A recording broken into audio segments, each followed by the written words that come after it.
8 de la mañana, 46 minutos. Saludamos a esta hora a Aida Victoria Merlano, hija de Aida Merlano, quien huyó de una prisión y según un juez que la condenó finalmente en la última sesión de ayer a 90 meses de prisión, 7 años y medio de cárcel por haber favorecido la fuga de su madre. Aida Victoria, buenos días, muchas gracias por atender esta comunicación en la FM. Hola, buenos días, ¿cómo están todos? ¿Cómo recibe el fallo que ha emitido el juez en su contra y de haberle encontrado culpable por este delito?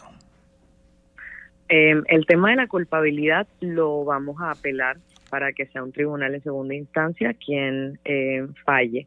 Y el tema del monto de la pena a mí me sorprendió muchísimo. Yo pues lo comentaba en mis redes sociales, esperaba realmente que me dieran más de 15 años y que me mandaran a una cárcel. De hecho, para eso fue que me preparé, hice mi maleta y todo. ¿Esperaba esa condena porque usted tenía conciencia de que había favorecido la fuga de su madre? No, yo no esperaba la condena, yo lo que esperaba era el monto porque fue lo que pidió la fiscalía y ante la realidad de que ya había sido condenada, como la fiscalía pidió 17 años de cárcel para mí, yo eso era lo que esperaba, ¿ves? Pero fue porque lo pidió la fiscalía.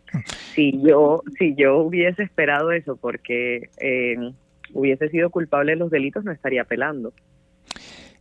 ¿Cómo fue su participación ese día en que se dio la fuga de su mamá? ¿Qué fue exactamente lo que hizo usted? Porque según leemos en el fallo, usted llegó acompañada de su hermano menor y llevaba el maletín en el que finalmente Aida Merlano saca las prendas y la soga con la que termina huyendo del consultorio en el que se encontraba. ¿Cuál fue su participación? ¿Cuál es la versión suya de lo que ocurrió? Ok, yo no participé dentro del plan de fuga, eso primeramente. Y segundo, la fiscalía dice que la cuerda y los guantes estaban dentro del morral, pero no aporta ninguna prueba más que la especulación del fiscal para decir que eso fue así. Porque de hecho, si nos ponemos a evaluar las pruebas de la fiscalía, no existe ninguna prueba como tal que demuestre esa teoría de la fiscalía. Pero hay un tema ahí del maletín, Aida Victoria, de que usted había ingresado ese maletín, se ven las cámaras de seguridad y en ese maletín estarían las sogas a través de las cuales huyó su madre. Por eso te lo acabo de responder ahorita. Mira, yo no ingresé el maletín, según la fiscalía y según los videos, lo llevaba mi hermano en su espalda, era su maletín. Ahora, ellos tienen una teoría y es que dentro de ese maletín estaba la cuerda y los guantes, pero no aportan ninguna prueba de que eso fue así, porque es que en ninguna parte se ve. Primero, ni que yo soy quien suministra la cuerda y la meto en el maletín. O segundo, que de ese maletín saliera una cuerda y unos guantes. Entonces, no hay ninguna prueba de que eso es así. Eso es una especulación de la fiscalía. Ellos dicen, esto tuvo que haber pasado así. Pero aparte de decir que tuvo que haber sido así, no aporta ninguna prueba. Doña Aida, entonces si usted considera que esto es injusto y lo que le ha ocurrido a usted es injusto, ¿qué va a hacer? Sí. Apelar la decisión, como lo están haciendo mis abogados que están trabajando en la apelación. Apelar la decisión para que sea un tribunal de segunda instancia quien lo evalúe. ¿Por qué cree usted que equivocadamente habría llegado la fiscalía a las conclusiones a las cuales llegó? Mira, esto ya es una especulación mía, no digo que así tiene que ser, pero ellos en un primer momento querían meterme presa. Lo digo basada, a diferencia de ellos, porque estas son mis pruebas, que son de público conocimiento, y es que ellos me capturan con una orden que fue negada por 2 jueces. Entonces, cuando ellos solicitan una orden de captura ante un juez y en lugar de apelar lo que hacen es irse a otro despacho, tocarle la puerta, y cuando se lo niegan, en lugar de apelar es irse a otro despacho y volver a tocar la puerta, ya ahí yo creo que tengo una prueba suficiente como para decir, ve, había como cierta sevicia de la fiscalía por quererme meter presa. Entonces, ¿qué es lo que yo supongo? Que ellos dijeron, vea, nosotros creemos que ella fue cómplice de la fuga de la mamá. Entonces, ¿cuál es el delito que hay que ponerle? Pues eso, que colaboró en la fuga de la mamá, perfecto. Pero es que nosotros por este delito, por la pena, no podemos privarla de la libertad con medida de aseguramiento. Entonces tendríamos que meter necesariamente otro delito que tenga un monto lo suficientemente alto como para que la podamos privar de la libertad.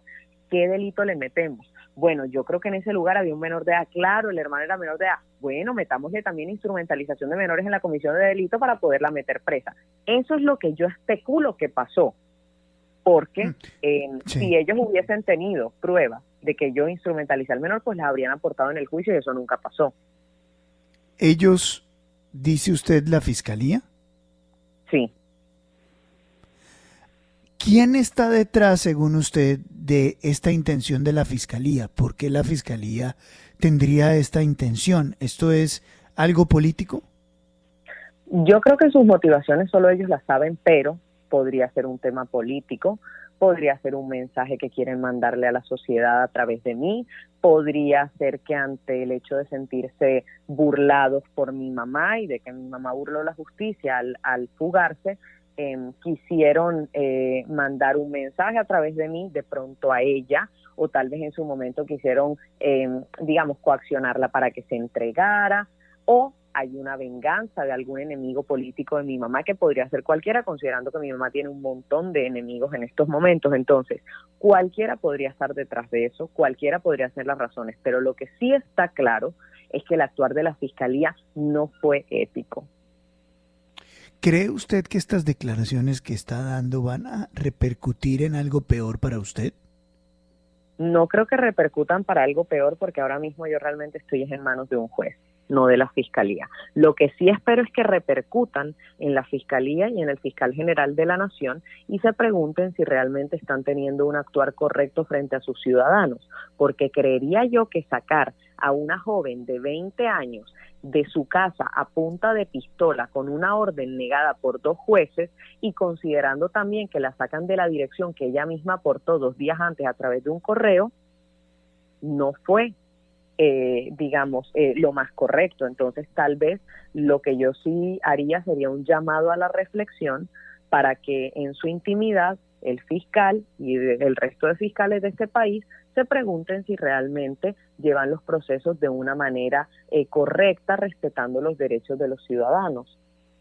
Sí, pero no hay que perder de vista acá que su madre fue la que se fugó de la justicia. Sí, claro. Sí, mi madre fue la que se fugó de la justicia, pero no había razón para que me fueran a sacar de mi casa a punta de pistola, creería yo.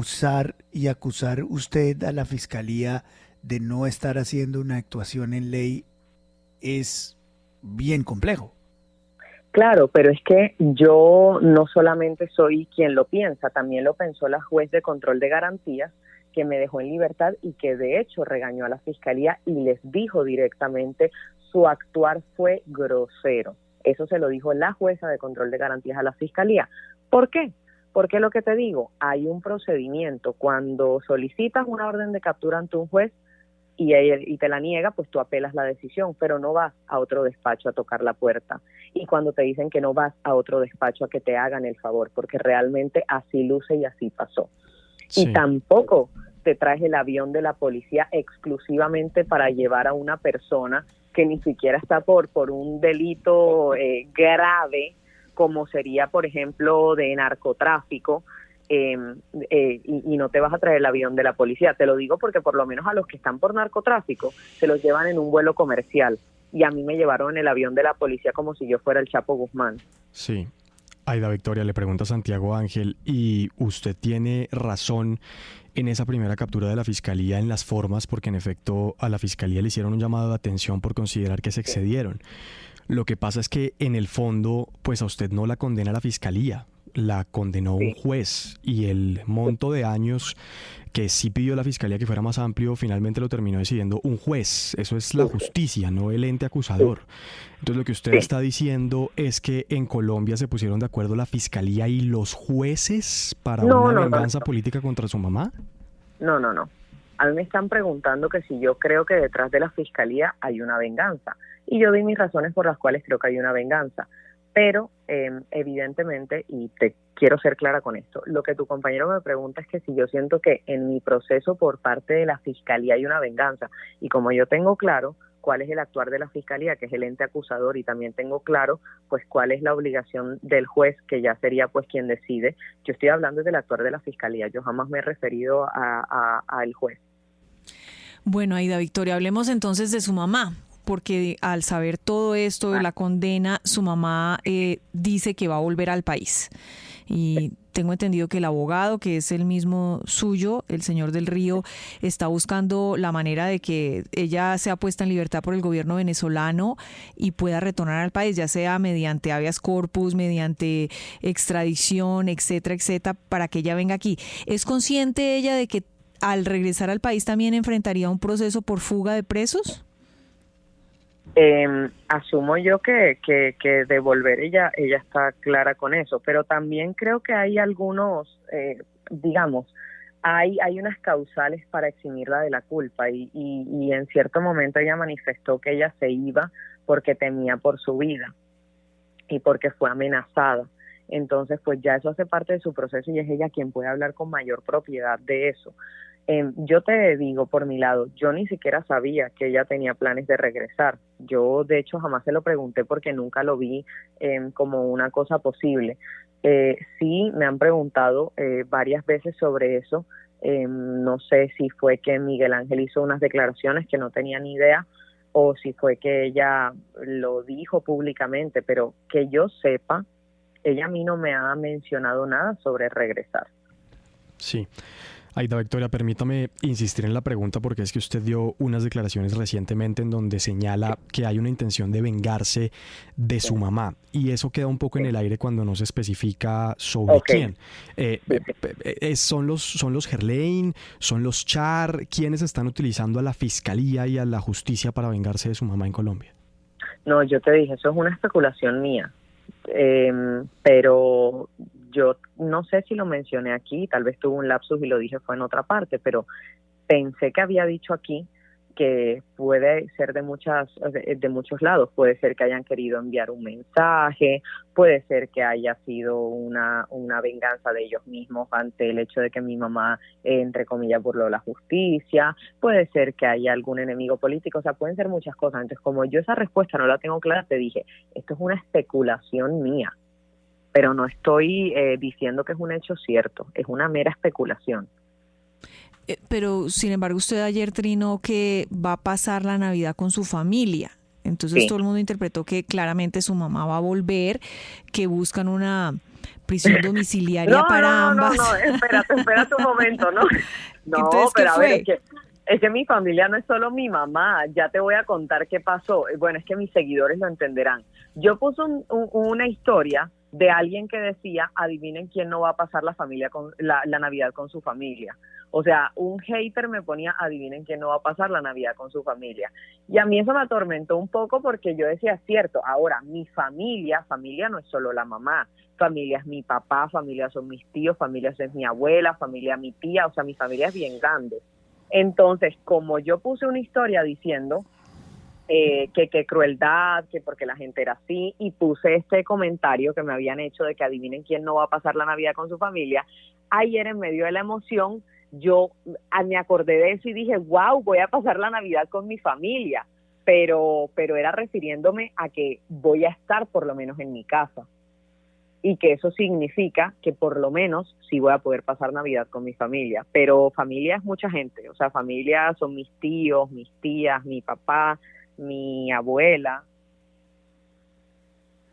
Señora Merlano, en su expediente también reposa en la Fiscalía unas presuntas actividades ilícitas que la vinculan con lavado de activos del señor José Antonio Manzaneda y que usted es la representante legal de un depósito, de un par de parqueaderos en Bogotá. En fin, ¿qué hay de la investigación de lavado de activos sobre la que recae sobre usted? Bueno, no es una investigación por lavado de activos. Lo que pasa es que es la unidad de lavado de activos quien está llevando esa acusación. Es un proceso por enriquecimiento ilícito. Ese es el delito por el que me están, el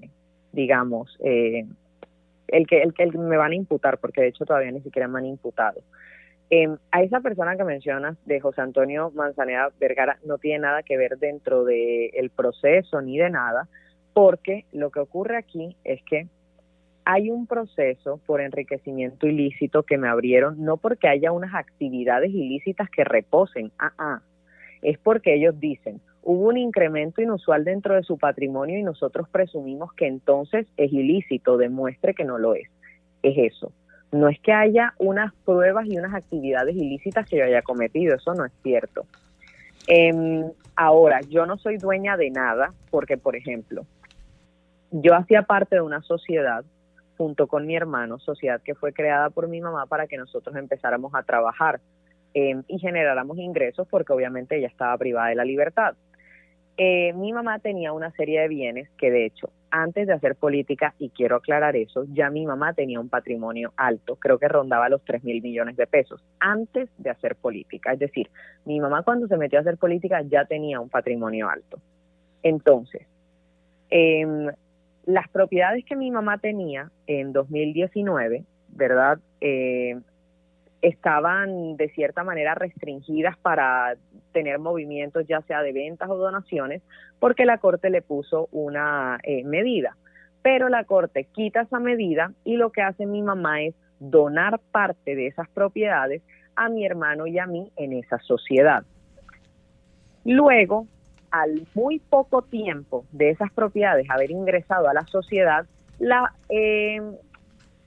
SAE toma posesión de ellas porque hacen parte de un proceso de extinción de dominio. Por ende, las propiedades entraron y así como entraron, salieron, y quien las tiene ahora mismo es el Estado, y quien hace uso de ellas es el Estado, y quien saca usufructo de ellas, porque de hecho las tiene en renta, es el Estado. Nosotros no tocamos esas propiedades.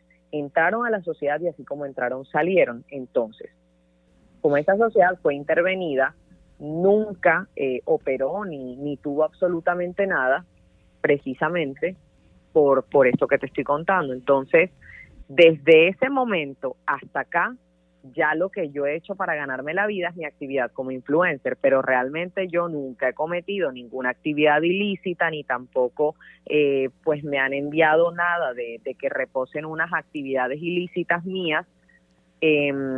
Y de hecho ni siquiera me han imputado cargos, a mí ni siquiera me han hecho saber la noticia criminal, yo ni siquiera sé cómo nació el proceso, ni por qué nace, ni de qué se me acusa, ni bajo qué prueba. Doña Aida Merlano, pero a ver, esas propiedades que fueron incautadas por la Fiscalía y por la SAE, es la que usted dice, mi mamá tenía un patrimonio superior a los 3.000 millones derivado de esas propiedades. De esas propiedades. Esas propiedades, ¿por qué terminan vinculadas con tema de lavados de activos? ¿Quién les dejó esas propiedades? Obviamente que ahora ya pertenecen o están administradas por el Estado. ¿Quién les dejó esa herencia? ¿Cómo que quién les dejó esa herencia? Espérate. Mi mamá tenía unas propiedades desde antes de hacer política. ¿Por qué? Pues porque ella trabajaba antes de ser política.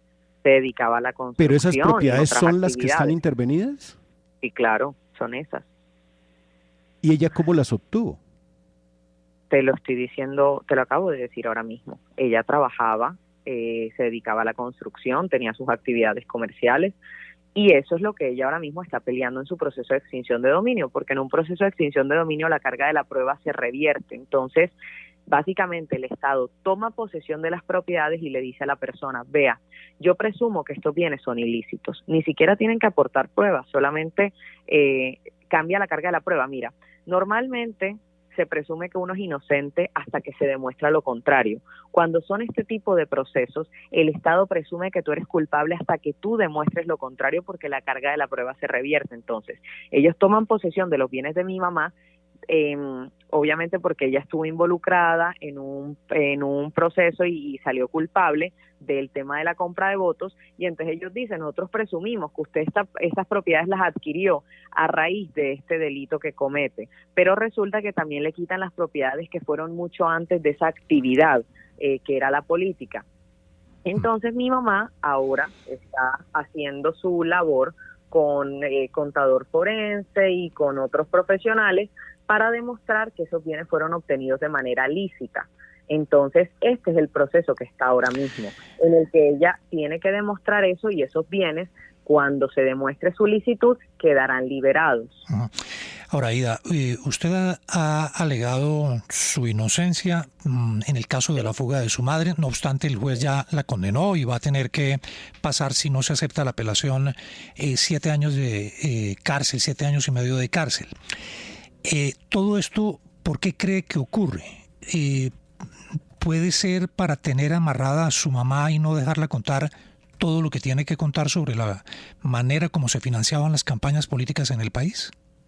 Bueno, como bien lo mencionó anteriormente tu compañero, el tema de la rama judicial pues ya es diferente al actuar de la Fiscalía. Entonces, hay que ver, yo no puedo hablar de la apelación porque es que no han respondido todavía, ni se ha presentado, ni están en los tiempos. Entonces, amanecerá y veremos. Esperemos que sale en la apelación. Pero el propósito de todo esto, ¿a qué lo atribuye usted? ¿Tiene que ver con la tesis que le acabo de mencionar? Yo en un primer momento lo que asumí fue, cuando me capturaron de la forma en cómo lo hicieron, y que eso sí, obviamente, fue por obra de la Fiscalía, en un primer momento fue para que mi mamá se entregara, fue lo que yo pensé.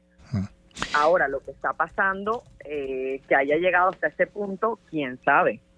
Cualquier cosa podría ser, de las que yo mencioné anteriormente. Finalmente, Aida, su abogado es Miguel Ángel del Río Malo, un activista político de izquierda, ha sido uno de los abogados que se enfrentó al expresidente Álvaro Uribe, una contraparte importante en el caso de la manipulación de testigos del expresidente Álvaro Uribe. ¿Quién paga el abogado? No, Miguel Ángel, mi proceso lo está llevando sin cobrar. ¿No cobra? No.